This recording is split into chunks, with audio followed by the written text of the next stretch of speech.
get on to our final story of the night, which is All Souls Day by Joey Garcia. And I am delighted to have Joey Garcia in the audience with us tonight. And she is going to come up to raise this for us tall ladies here and give a brief introduction of her story, which I will then have the pleasure of reading. So I was born in Belize. Do you know where Belize is? Such a tiny little country. It's a Caribbean country, and the national language is English. My maternal grandfather, every year on my birthday, would congratulate me for being born on All Souls Day, which was November 2nd. In the Catholic calendar, it's the day you can pray people out of purgatory. So he congratulated me on being born on the spiritual day, and on the day that the United States would vote. Because for so many years it was around November 2nd, and he thought that that was particularly significant. The story is about a woman who is willing to be herself despite what her neighbors believe she should be doing. She does her own thing. There are consequences to this kind of behavior.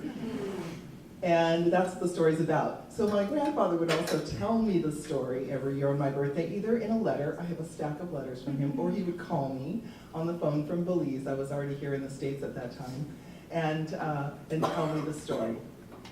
He didn't want me to forget how important it is for a woman to be strong and go her own way.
The seamstress unlocks the back door of her small house, steps outside, and plunges into indigo air crisp by the Caribbean Sea.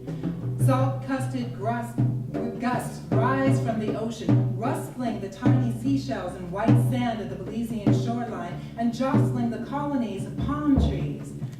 The sea wind blows through palmetto huts at the outskirts of town, moves in, stripping lampposts, stealing into fences, bullying cracks in the plank houses, houses like hers built to tease the floodwaters that stop hurricanes. Tonight, when the sea air drifts through her backyard and the breeze reaches for her, the seamstress gasps in delight. Closing her eyes, she sinks inward until the edges of her body seem to blur, shimmering into the surrounding dark. Silence thickens, and she revels in it. Darkness returns her to herself. Swish! Some creature is burrowing into the pheasant's tail plant. The seamstress opens her eyes and pulls the cotton shawl tightly over her shoulders to warm her. Above, the constellation Scorpio takes shape.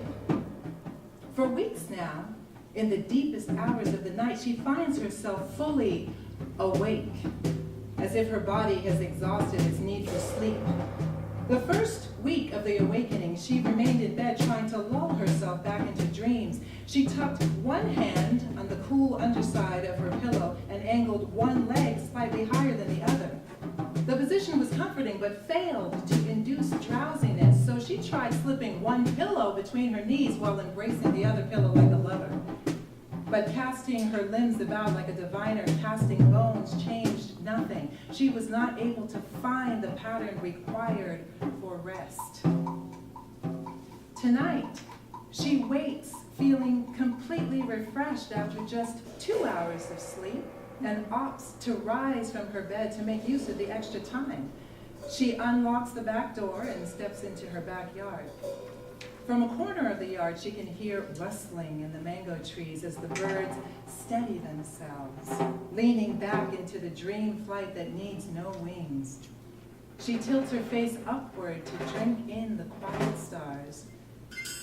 Once quenched, the seamstress steps back inside, lights the kerosene lamp, brews herself a cup of black tea, lifts a stack of mending from the wicker basket next to her sewing machine, and begins to work. Hours later, when the rooster crows, the seamstress is tying a knot on the hem of the widow Ramirez's skirt. She stands to stretch, astonished that she had labored the entire night, yet feels no strain or fatigue. In the kitchen, as the tea brews, she slices open a Johnny cake and slathers it with the last of the butter. Placing the Johnny cake on a small china plate, she carries it to the veranda. She places the tea and plate on the small round table, and with the edge of one hand dusts a few brittle brown leaves that had fallen since yesterday. A greenish lizard, not much larger than her index finger, scuttles across the veranda. From her seat at this table, she can watch the sun relight the sky. Over the rooftops, the sun pours itself into the sky. She bites into the Johnny cake and takes a sip of tea. A moth flies near, its wing caressing her cheek. Her hand flutters to her face, and she wonders whether tiny powdery scales from the moth's fine wings might shine there. The thought of it pleases her. She finishes her breakfast and turns to the back door. Open now. Did she leave it slightly ajar, or did it bloom on its own? She can't remember. Inside, she pours herself a glass of cool water and takes a long draught, leaving the glass on the tile countertop. She smooths the front of her starched white cotton blouse by habit. The palm of her hand slides against the moon-colored satin placket and over the seed pearl buttons. She lifts her long dark blue skirt and shakes it out, letting the velvet hem embroidered with sequins and repetitions of the Big Dipper and the little one catch the light. She thinks of this as her uniform, well-tailored and simple, yet with unexpected touches of luxury. The seamstress walks to what was once her living room and settles in front of the ancient black Singer sewing machine, inserts a delicate silk thread into the eye of the needle, turns the wheel, pumps the foot pedal, and begins to work. She is still sewing when the moon streams in through the high front window, slips over her shoulders, and waits. She doesn't notice the mantle of light. She doesn't notice her blood, bone, cartilage, organs, muscles, her mind, and the sea within her aligning as she sews. In these moments, nothing else exists. Nothing except the prayers she whispers into every stitch. En la kish, en la kish, en la kish. I am you and you are me. A prayer she recites to honor each one of her customers. When she finally looks up from mending the waistband of Mr. De La Fuente's Sunday trousers, her basket is empty and a new day is rising. She tucks a stray curl behind her ear and stands to stretch, sending her chair scraping backward on the wooden floor. Outside, the birds have begun their absolutions. She half circles the chair and pushes it toward its place within the desk and walks to the kitchen to put the teapot on. From her front porch, she can see up and down the dirt road in front of her home. Houses like hers are scattered untidily along the street like irregular buttons of hibiscus red, lemon meringue, limeade, and Mayan turquoise, all pinned a few yards from a swath of bush so thick that it blocks all light. Here and there she can see 2 or 3 corrugated roofed homes, huts. White hens and speckled roosters squawk as they waddle in and out of those hastily built homes. Across the road, 5 neighborhood women stand in a cluster where a sidewalk would be in front of the widow Ramirez's home. The women are dark-haired and squat-bodied. Their hands snap this way and that as they talk, heads bobbing in choreographed agreement. The seamstress lifts a hand, palm facing the women, and hails them. They huddle. She sighs, drops her hand into her lap, and sips her tea. The widow Ramirez hobbles out of her home and down the dirt walkway to join the group. The widow leans into the conversation, then raises her head to stare at the seamstress's house. The seamstress lifts one hand and sweeps it quickly through the air like she is chasing away a cloud of insects. The women disperse as if they could feel the seamstress's dismissal. The widow Ramirez hobbles slowly across the road, cane forward, followed by a stiff 2-step, cane, 2-step. As the old woman reaches the middle of the road, she touches her right hand to her forehead, then her heart, left shoulder, right shoulder. The seamstress sighs again. "Seamstress," says the widow Ramirez, leaning heavily on the hip-high white gate leading into the seamstress's front yard. Her other hand, knuckles swollen like termite mounds, rests on her cane. The seamstress stands abruptly, bumping the table. Her teacup clatters against its saucer. The widow extends her hand toward the younger woman. "No, please," the widow says. "Stay where you are. Enjoy your tea." "Would you care to join me?" the seamstress asks. The old woman flinches. Her hand flies from the gate to clutch the crucifix at her throat. She takes 3 small steps in a half circle and looks back at the road behind her. Empty. The other women are probably inside making breakfast for their men. The widow steps her arthritic bones back around to face the seamstress. "No, thank you," the widow says simply.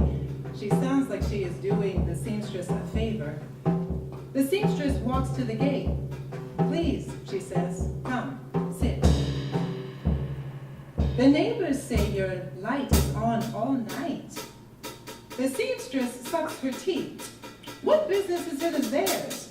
"Gal, you must not continue like this. I am doing nothing wrong. I am working. I ask you again, what business is it of theirs how I live my life?" "Sleep at night, work in daylight," the old woman says. "Bad things happen at night. Ghosts walk the earth at night. I am not frightened, and I bother no one. Not one of these people complain about my late hours when they need me to mend something or to create a dress or suit. No one complains when their clothing is ready sooner than promised." "Seamstress, the people say your creations are enchanted," the widow whispers. "You sew a suit for Miranda's son and he got 1 job. You sew a dress for Nicholas's daughter and her boyfriend asked her to marry. You sew baby clothes and the picture grows like they eat manna from heaven. Is this bad? Why are people suspicious of good things? You live alone. You don't spend time in town. You sleep and work at odd hours. The only time people see you is when you walk through town to deliver the priest's mending to the rectory. It is my life. I decide what to do and when to do it. You should marry." "Why? You were widowed 20 years ago. Why have you never married again?" "Be careful, gal.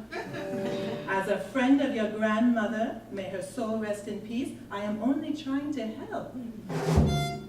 The seamstress sighs. "Thank you, Mrs. Ramirez. Please excuse me." She turns away. Widow Ramirez is still standing at the gate. "Seamstress," she calls and laughs nervously. "I know you learned the old ways of healing with plants from your grandmother. My neighbor, she itch, she arm and she leg." The seamstress tightens her lips. "Boil Rumblindo bark. Let it cool a little. Soak a clean white cloth with the tea and lay it over the angry skin." The seamstress turns and walks back toward the porch.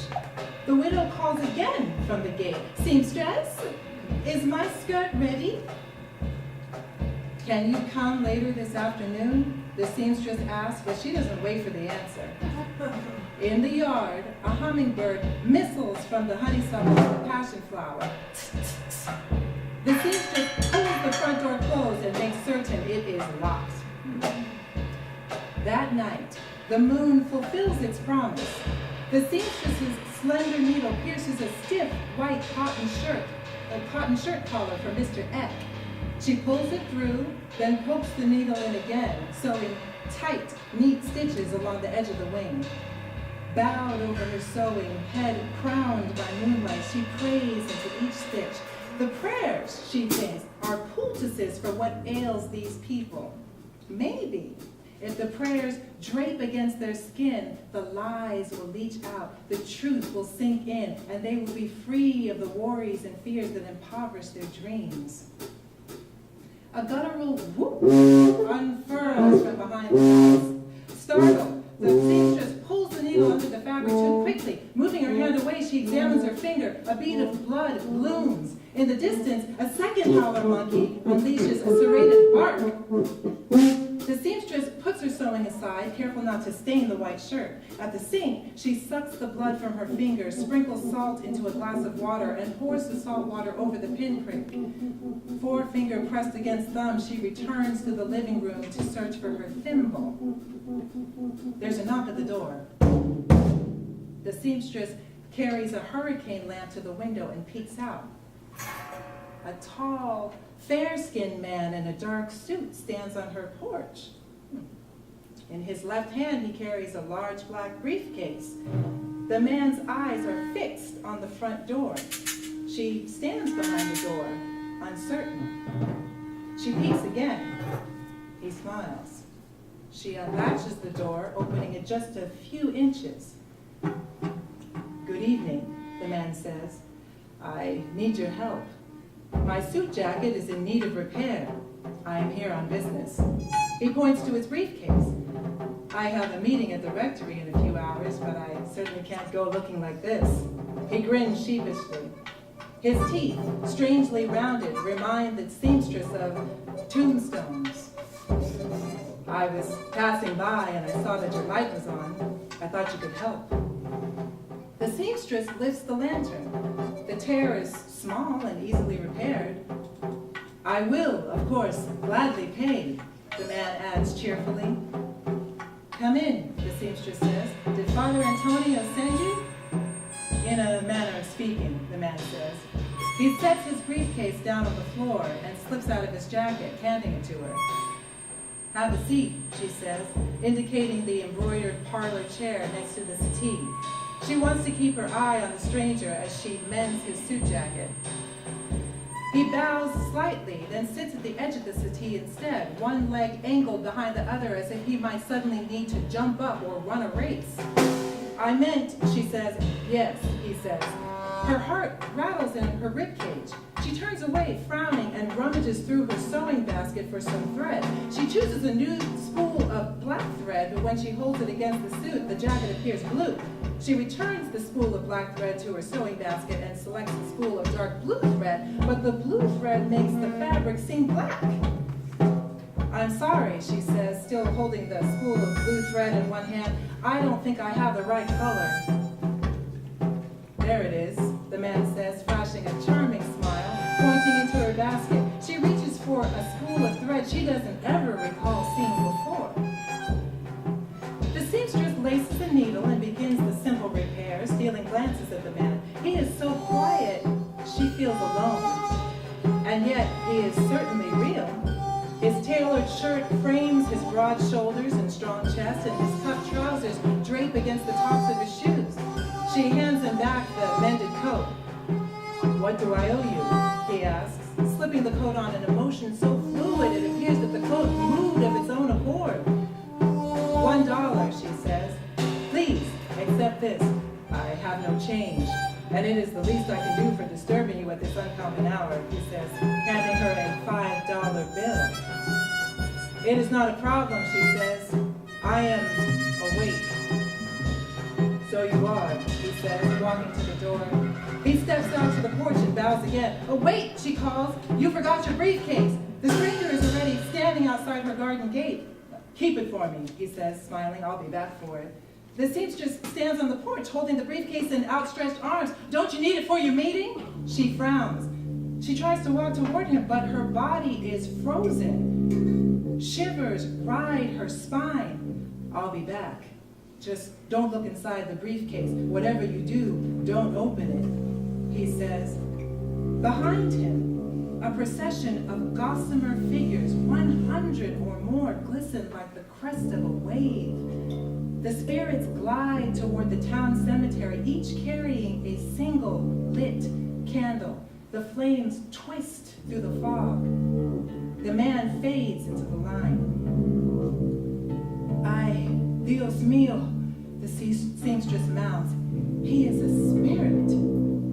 The seamstress sinks down to the porch, straight-backed, hands still clutching the briefcase. Her mouth forms a small cave. It is the evening of All Souls Day, when the veil between the worlds lifts and the spirits of the dead live again. A wave of heat slices through her despite the chilly air. She cannot remember how to stand. On hands and knees, she crawls back into the house and pushes the door closed with her shoulder. She lies down behind the door and drops off to sleep without blanket or pillow. The man doesn't return the next night or the night after that. 3 days later, she is standing in the kitchen sipping her morning tea and thinks, what if he never returns? Just then, the teacup crashes to the floor and rivulets of tea run from the shards. She grabs the dishcloth from the counter and begins to clean up. On the floor to the left of what was once the bottom of the cup, tea leaves splay into a perfect circle. The dark moon. Ay, Dios mío, she gasps. The seamstress opens a kitchen cabinet, selects a small plate, and scoops up the tea leaves carefully enough to save the full moon shape. She places the plate on the windowsill over the sink and stares into its center, running the events of that night over and again in her mind. The moon, pregnant with its own light, hung in the black sky. The seamstress is sewing. Howler monkeys inscribe the night air. Blood. A stranger knocks. The seamstress, hands shaking, tries to fill the teapot but cannot manage it. She sinks down to the floor to think. While he asked her not to look inside the briefcase, she never promised not to. She didn't even nod in agreement. 3 nights later, she settles it into the settee with a large black briefcase on her lap. It seems ancient, yet clearly it has been cared for. The leather is supple from oil. The brass clasp at its center is polished, as are the buckles on the straps, stitched 3 inches from the outer edge of the case.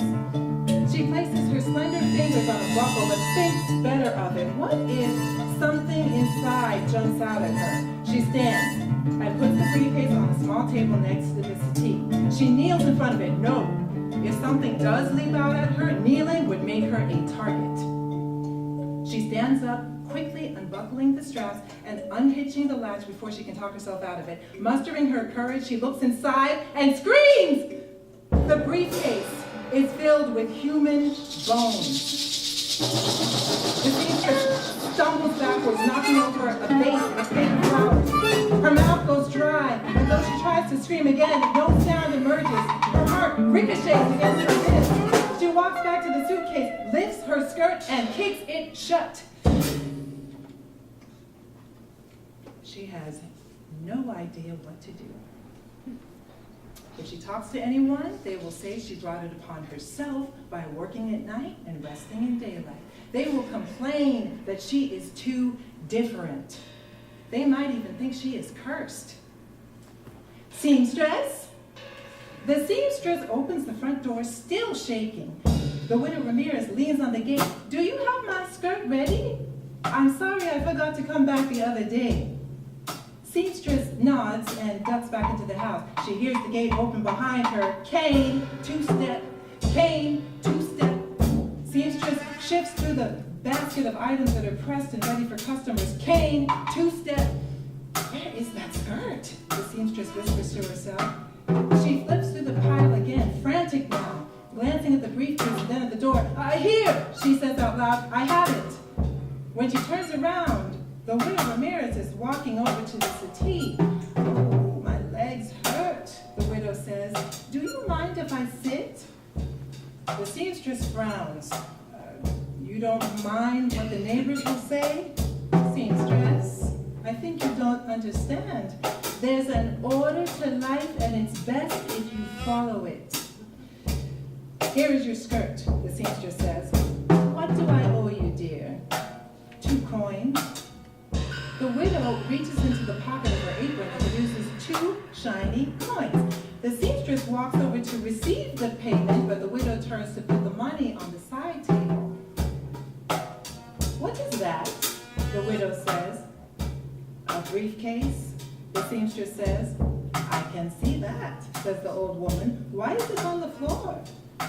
The seamstress's heart flutters.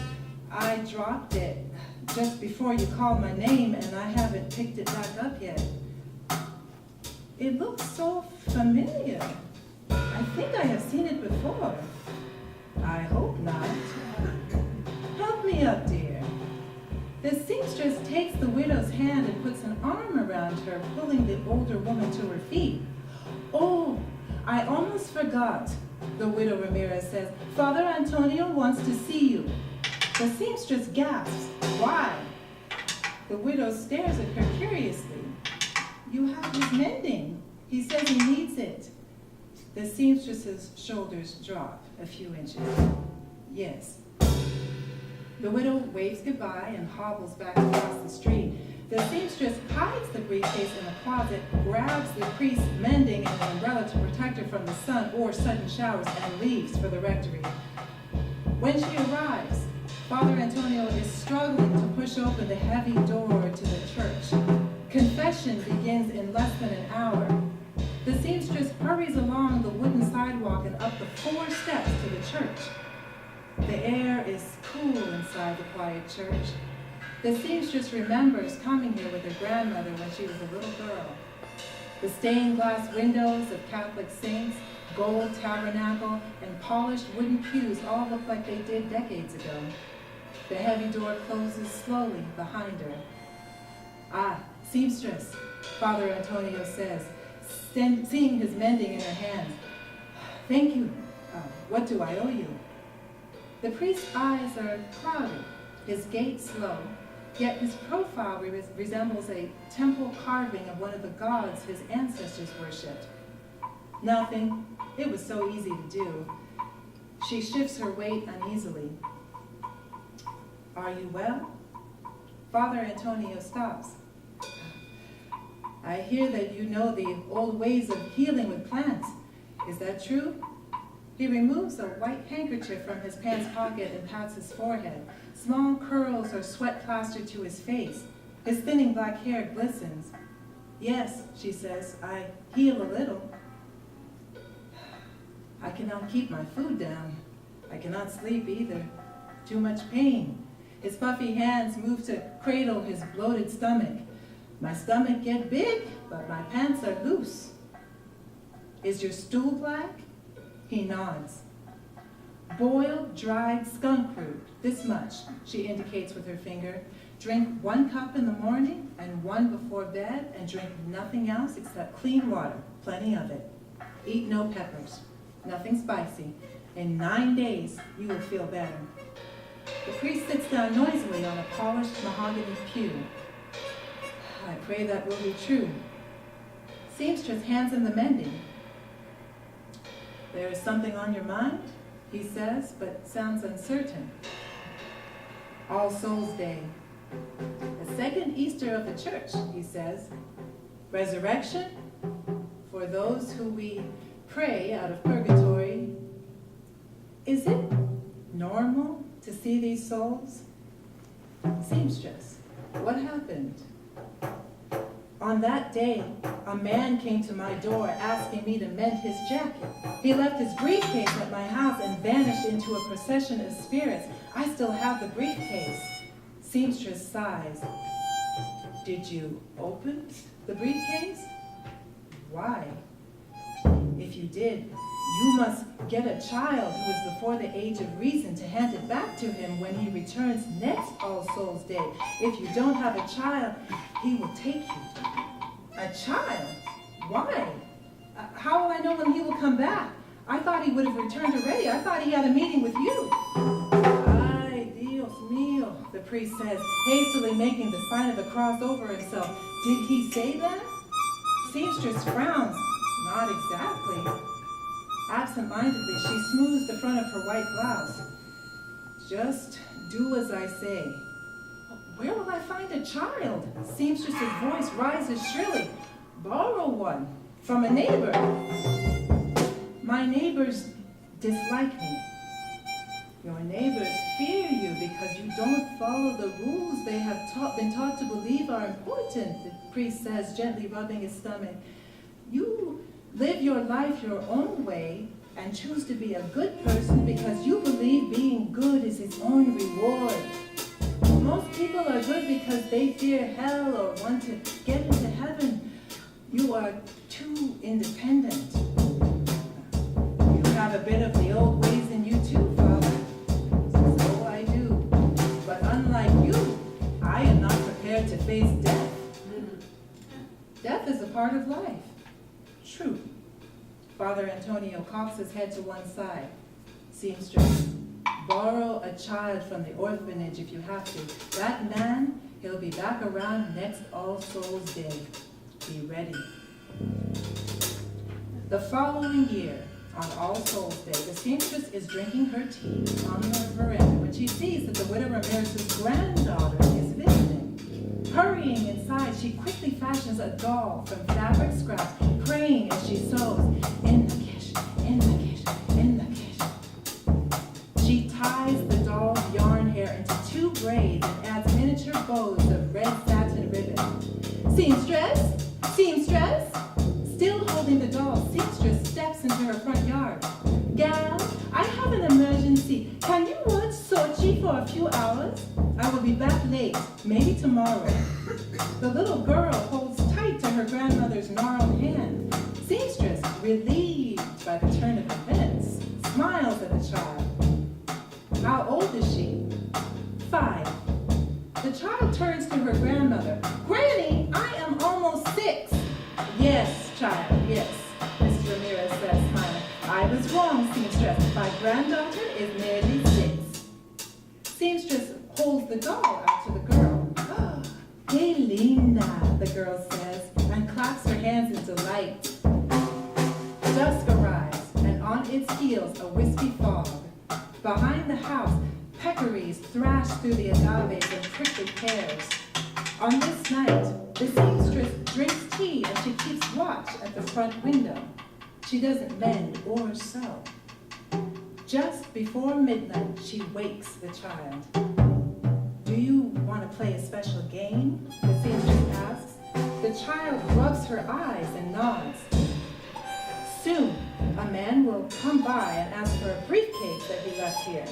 It is his, but we will surprise him, yes? You will give him the briefcase, not me. Yes? Sochi nods sleepily, her face flushed.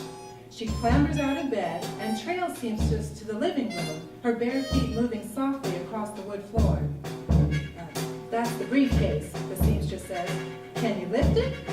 Sochi nods and walks clumsily over to the briefcase. With 2 hands, she lifts the suitcase a few inches off the floor. Very good, excellent, the seamstress says. She lifts the briefcase and carries it to the front door. She peeks outside. Through the fog, she can see hundreds of small lights flickering in the inky dark. There is a knock at the door. Remember, Not to say anything, the seamstress whispers, smiling. Just hand the briefcase to the man. Yes? The girl nods agreeably. The seamstress and Sochi walk to the door together. The seamstress opens the door. The man stands there smiling in his fine suit. Hello again, he says.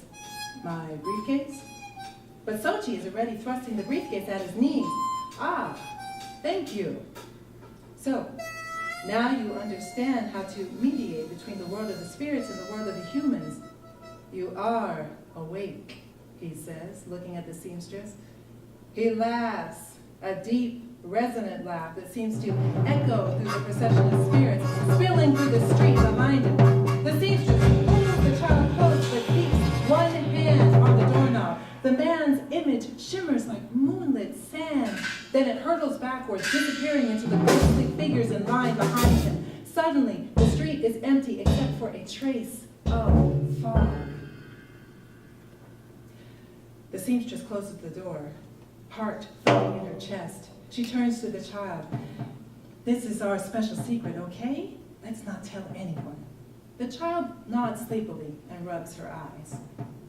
Early, the next morning, the widow Ramirez arrives at the seamstress's house to fetch her granddaughter. At the door, standing on the threshold, the girl smiles shyly, slips one hand into the seamstress's hand and the other hand into her grandmother's. Did you sleep well last night? The widow asks the child, or did the seamstress make you work?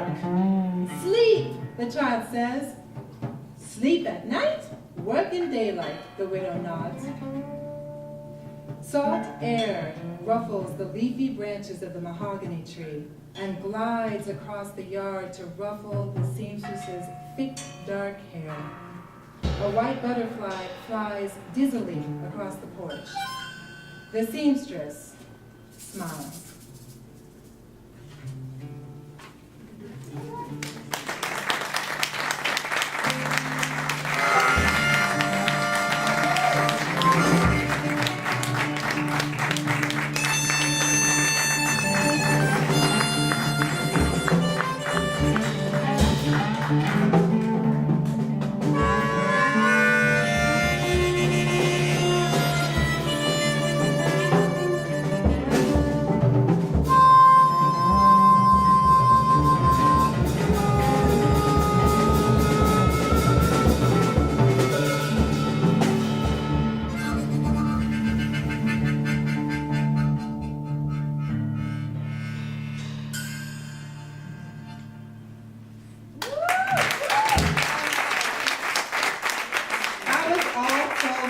Joey Garcia, read by me, Atim Udoffia. That is it for tonight. Yay! Thank you so much for coming. And we'll see you again next year when we return for more stories read by actors set to live music. So thank you again. Thank you.